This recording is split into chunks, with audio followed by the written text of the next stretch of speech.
Mix by DJ Umesh Kumar Paraste.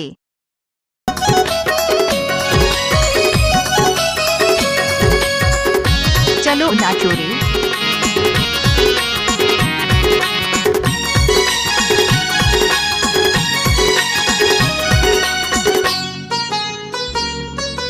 आपका क्या नाम है? डीजे उमेश कुमार परस्ते, आपका ये नाम है।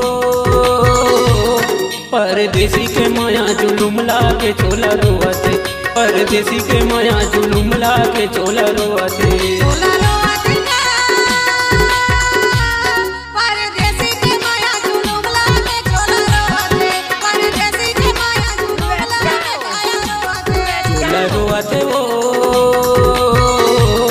परदेसी के माया जुलुम लाके चोला रोआते, परदेसी के माया जुलुम लाके चोला रोआते।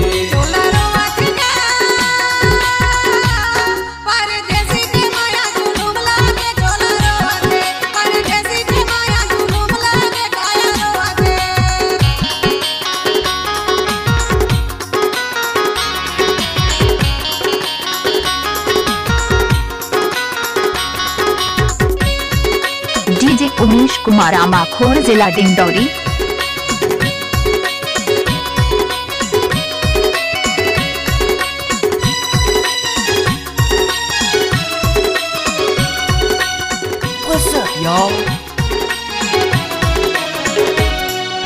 हमारे चानो खाए खिलाने, हमारे चानो खाए खिलाने, मोरे मनहा तरस के माया खिलाने चोला रोआते, मोर मनहा तरस के माया खिलाने काया रोआते।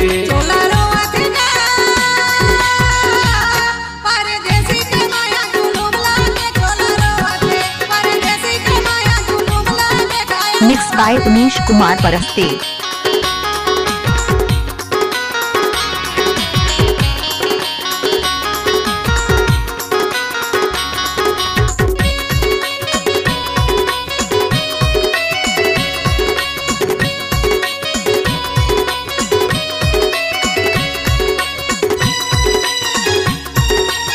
Oh yeah, oh yeah।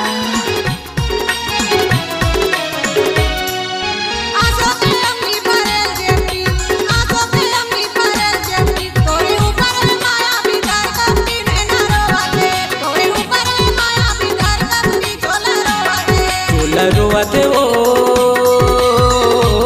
परदेसी के माया जुलुम आप लोग तो जानते होंगे डीजे उमेश परस्ते, आमाखोर वाला। जुलुम लाके चोला रोआते।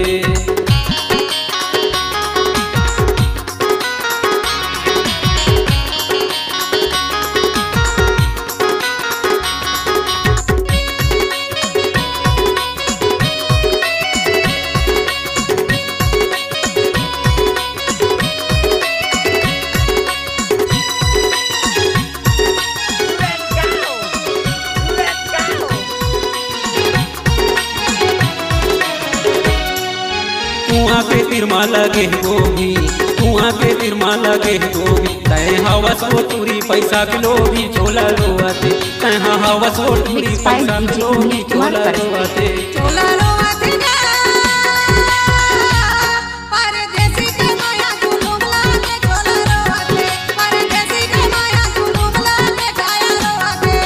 रोआते वो परदेसी के माया जुलुम लाके चोला रोआते, परदेसी के माया जुलुम लाके चोला रोआते।